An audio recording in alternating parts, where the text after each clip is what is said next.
This is the Tom Anderson Show, broadcasting live from the KVNT studios in South Central Alaska, USA.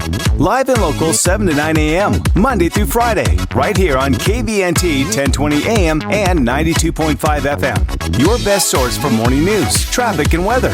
Streaming live online at tomandersonshow.com. Phone lines are open. Dial 907-357-5868. That's 357-5868. Politics and news from a guy who's made it happen. Your morning drive just got a whole lot better. Good morning, America. Here's Tom Anderson. Well, good morning, everybody. We had a tough weekend, certainly for the world, without question for Israel. Jonathan Greenberg was kind enough, he's limited on time, to join us. He's the aid director at Jack Miller Family Foundation in Illinois. He's also a Middle Eastern and certainly Israel expert. And I want to, Jonathan, before we say hellos and get into the nitty-gritty of what happened, I want to go to ABC News and just get the skinny for a minute and a half, and then we'll come back to you. World News Tonight anchor David Muir starts us off from Tel Aviv. Good morning, David. Rebecca, good morning to you. And we could hear rocket fire not far from here just as we were coming on this morning. A real reminder that this is ongoing. Israeli Prime Minister Benjamin Netanyahu making it very clear here that Israel is at war after this sweeping, coordinated and brutal attack 48 hours ago, the likes of which they have not seen here in 50 years. Hamas militants going from town to town here in Israel, door to door, killing indiscriminately. And where they didn't kill, they took hostages, mothers and their children. This morning right here, you're going to hear from a young man who told me he recognized his own wife in a video. And now he hopes she and his two young daughters come home alive. This morning, the death toll rising here in Israel as Prime Minister Benjamin Netanyahu now warns this could be a long and difficult war after a brutal surprise attack not seen in Israel in 50 years. These terrorists have one goal in mind. It's to slaughter as many civilians as possible.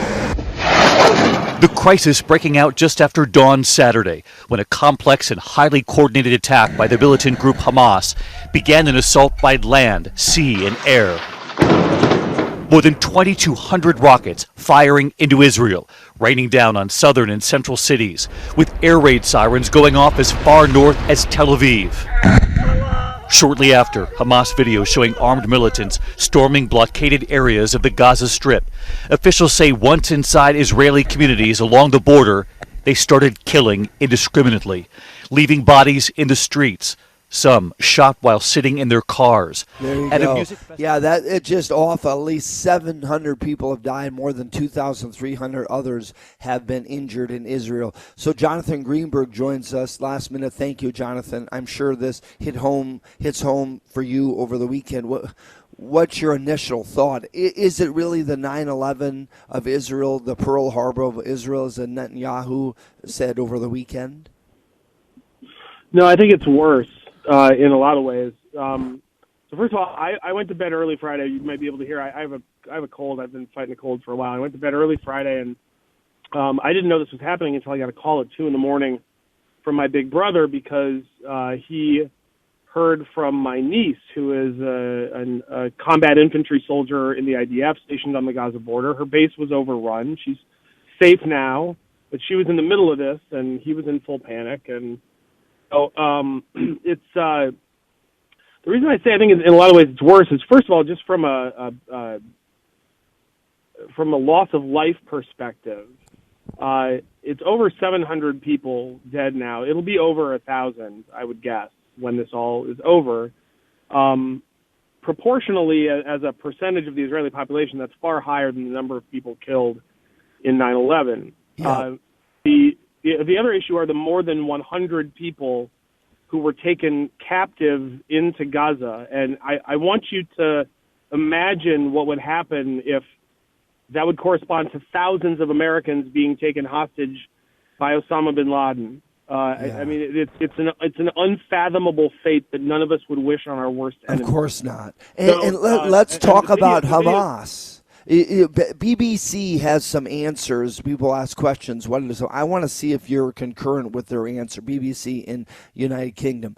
Hamas, they say, BBC says, is a Palestinian militant group which rules the Gaza Strip. It has sworn to Israel's destruction and wants to replace it with Islamic State. Hamas has fought several wars with Israel since it took power in Gaza in 2007. Is that generally accurate? Yeah, I mean, I would also say they're a genocidal anti-Semitic group. They want Jews to reload Jews. Their messages are against Jews, not Israelis.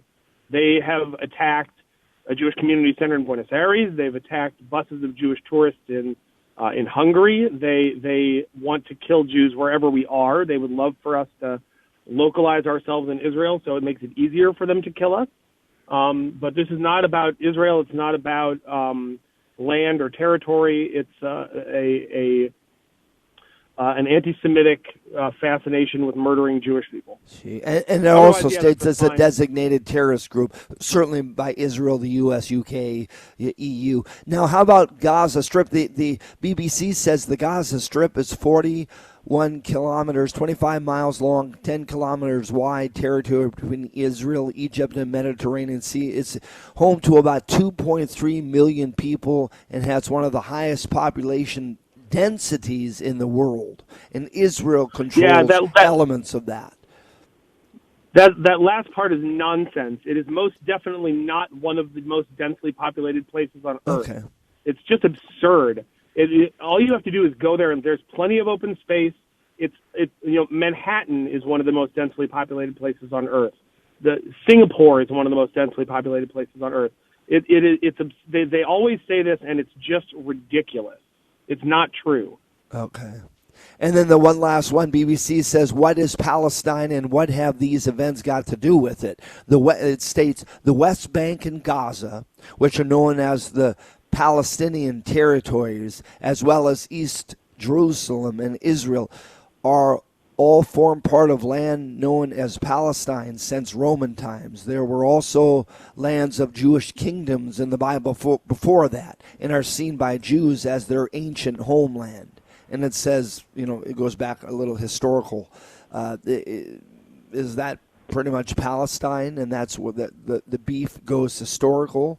Or is it you don't have enough time probably to get into the long-standing beef? Yeah, I don't think we want to waste everybody's time with that. I wouldn't define it that way, but I guess that's a not unreasonable way to define it. So, other headlines bash Israel, and I could read them, but I won't because I'm such a loyal friend as are you to the nation, and yet it says, their security failed. And what we have music, so we're going to come back with Jonathan Greenberg. Their military failed. They got caught off guard. This is not typical of Israel. So we'll talk to Jonathan Greenberg about this and what's happening with Hamas attacking Israel.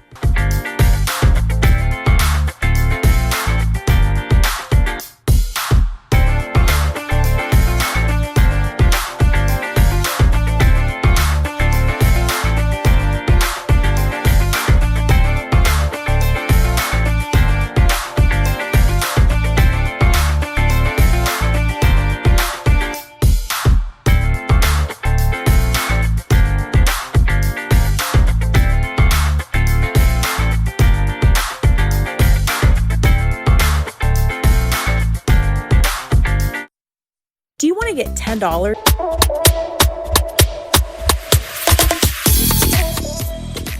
This is the Tom Anderson Show, broadcasting live from the KVNT studios, 7 to 9 a.m., Monday through Friday. Back with Jonathan Greenberg talking about Hamas attacking Israel. There is a war in Israel. And on the break, we talked about there was a rave, there was a innocent party going on. And Jonathan can delineate that, but Jonathan, and the horrific, wait till you hear what happened.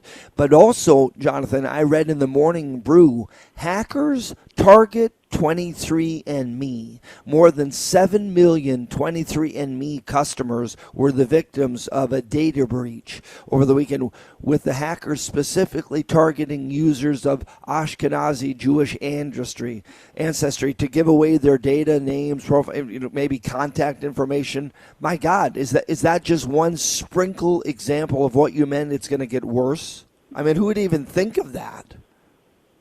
Yeah, I don't know what they were looking for specifically, but it's a dangerous world, and look, there's a reason that a Jewish state was created. The whole idea is that we won't be susceptible to needing the protection of other people. That ultimately we're going to be responsible for our own protection, and I think that so much of what bothers Jews and Israelis, and this is another thing that I think differentiates it from 9/11. It's a violation of the ethos of the state. The whole point of Israel is that you can't just go into Jews' homes anymore and drag them out and take them away somewhere. And if you can do that under the protection of a Jewish army in a Jewish country, then that's a violation of the whole point of the state of Israel. That's one of the reasons why so many Israelis are. I have very left-wing Israeli friends, big, peaceniks, who want to turn Gaza into a parking lot today. So, I don't ultimately think that will happen, but, when you've managed to anger even the far left in Israeli politics, I think that's an accomplishment. And not a good one for Hamas. Not at all. Well, you talked about how militants broke through the border fence. They stormed into Israeli towns, attacking civilians. But then they went to this outdoor music festival where innocent kids, approximate age of my son or your kids, but what happened? They didn't just shoot them. They did something else, which is horrifying. Oh, yeah. So let me, and I imagine that a lot of your listeners are thinking this, and believe me, so are a lot of Israelis are saying it, and there will be a time for this, but what the hell was a major music festival doing unsecured right near the Gaza border? I have no idea. Okay. I mentioned earlier that my niece was on guard duty. My niece has been a soldier for 4 weeks. Why on earth was a cadet soldier standing guard on the Gaza border? They obviously had no idea any of this was coming. So we're asking the same questions too. But yeah, a bunch of Hamas terrorists who broke through the border showed up at this outdoor music festival, hundreds of Israeli kids. They opened fire. These are 19, 20, 21-year-old kids. Started gunning people down.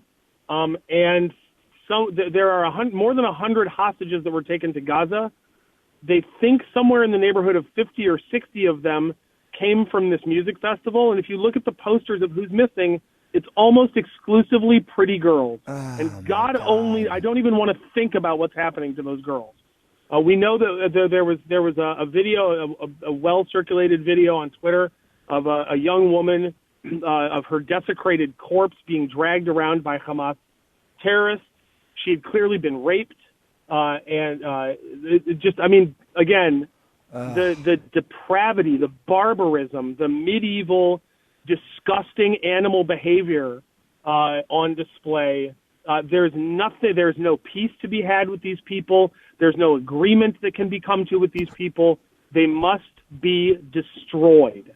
Well, not only do I agree. What happens? You talked about some from the left of the Jewish community. Leadership says just, hey, make it a parking lot, that whole strip.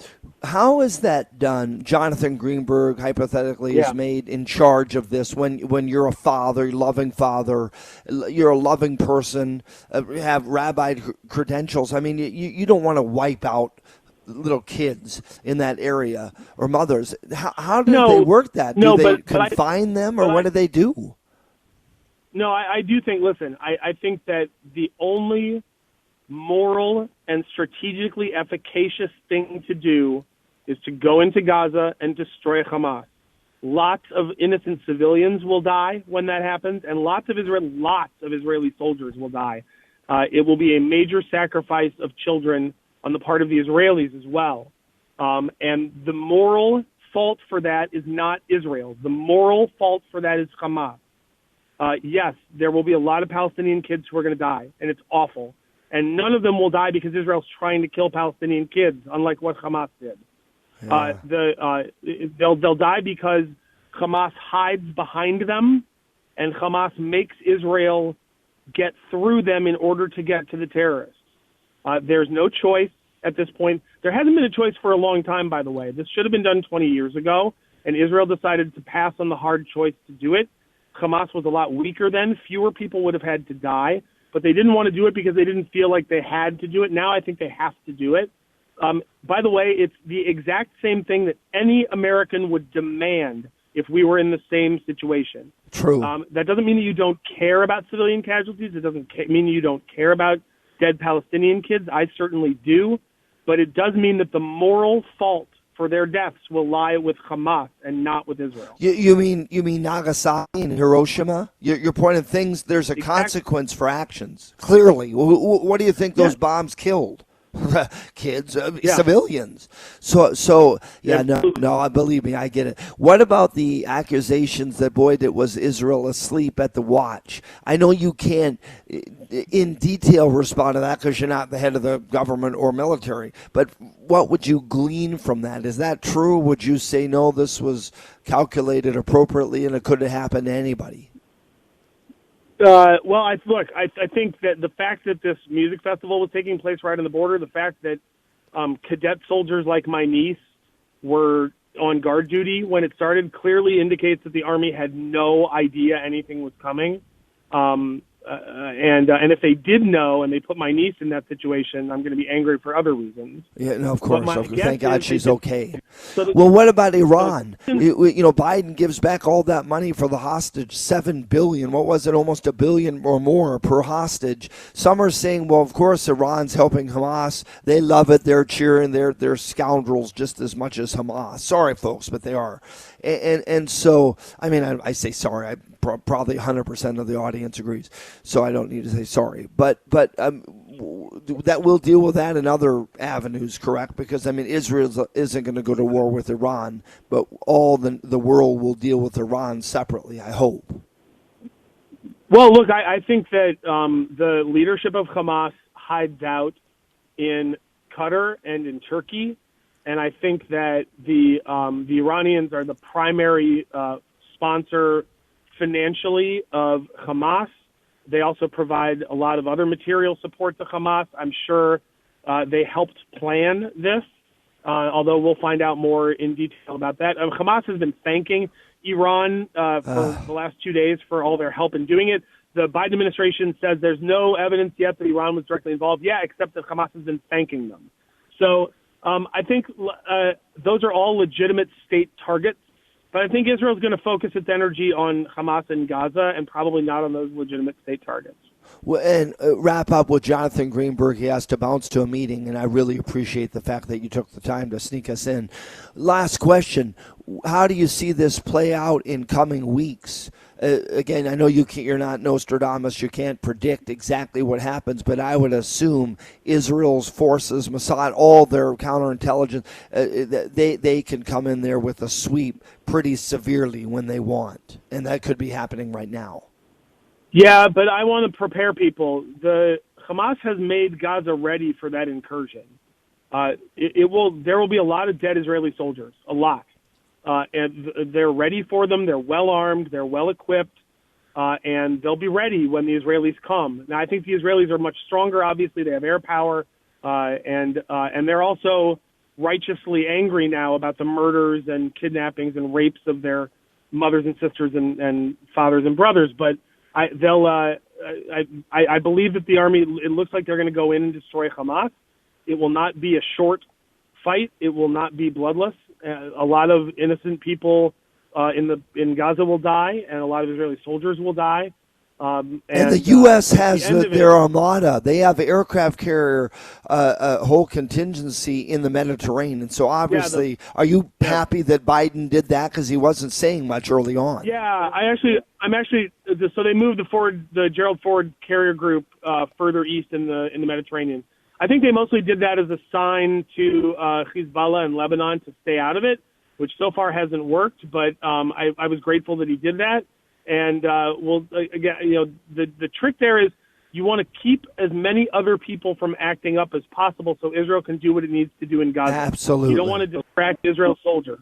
No. Well, prayers with them. I've made my sentiments clear online, and I'm with you, my friend. Stand with Israel and stands with Tom. Jews globally. Jonathan, God bless you. Keep up the good work. We'll keep in touch. Thank you for your time. Thanks, Tom. You bet. So we'll keep you posted on this horrific event in Israel. Stay with us. Tom Anderson Show.